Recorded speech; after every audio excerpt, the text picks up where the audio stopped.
बक्सर की आवाम की जीत है, जनता की जीत है। उन्होंने बिना भेदभाव का मुझे भारी मत देने का काम किया। बक्सर का जो मुद्दा था बाहरी भगाओ, यहाँ के लोगों ने डट के मुकाबला किया।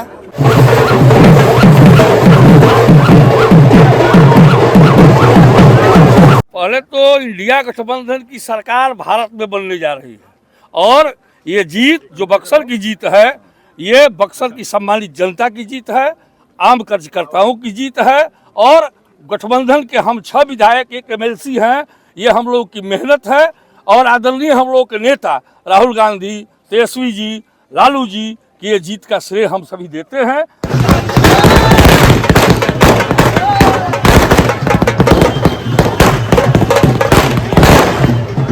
नहीं, ये तो जीत ऐतिहासिक है। बिहार में हमें और भी सीटों पर जीतना था, लेकिन अफसोस है कि हम लोग वहाँ नहीं जीत पाए।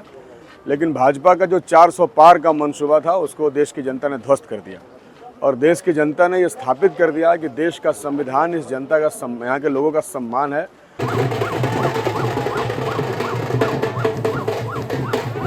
भागलपुर और गोपालगंज से बाहरी लोग को भगाने का जो नारा था, राजनीतिक आज़ादी की लड़ाई थी बक्सर का, राजनीतिक रूप से आज़ाद हुआ बक्सर, यह उनकी लड़ाई थी। बड़ी जिम्मेदारी दी है जनता ने आपके ऊपर, आप उसे कैसे निभाइएगा? निश्चित तौर पर बहुत भारी जिम्मेदारी है। एक संसदीय प्रणाली में सांसद बहुत महत्वपूर्ण पद है, जहां से विकास के साथ नीतिगत मसले पर उसकी राय इस देश में मान बहुत ही महत्वपूर्ण रखता है।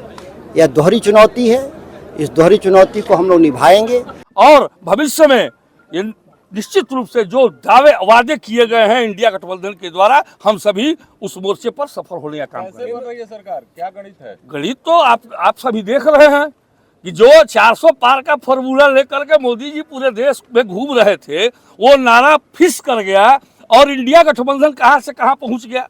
तो अब ये कयास स्वयं मोदी जी मेजॉरिटी में नहीं आए हैं। इन लोगों ने बहुत मेहनत किया, प्रयास किया और मोदी की तमाम ताकतों के खिलाफ उन्होंने संघर्ष किया।